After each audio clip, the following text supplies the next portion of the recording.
DNS music recording studio Patna. जब से भतार घरे होला जाके फिक्स गे हनमो कर दे हो नहीं एक गो किस गे पागल है की?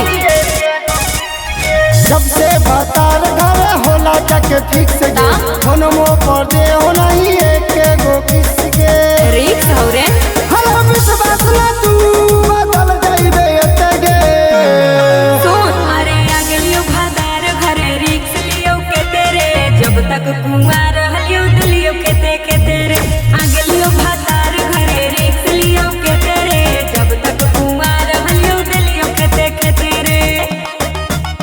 अरे आ गेलियो भतार घरे जब तक कुंवार हलियो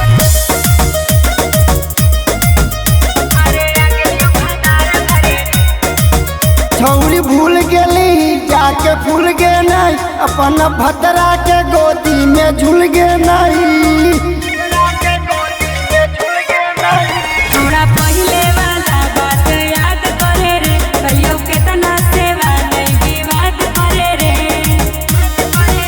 हम कैसे हो दिन छौरी रोते रोते गे अरे आ गेलियो भतार घरे रिक्स लियो के तेरे जब तक कुंवार हलियो दिलियो के तेरे आ गेलियो भतार घरे रिक्स लियो के तेरे जब तक कुंवार हलियो दिलियो के तेरे।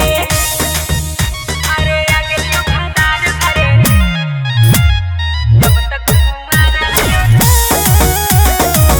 अरे आ गेलियो भतार घरे झूठ प्यार का नहीं खेला बार का नहीं हमार जिंदगी के छौरी बेकार का नहीं। झूठ नहीं बोल हे रे हुआ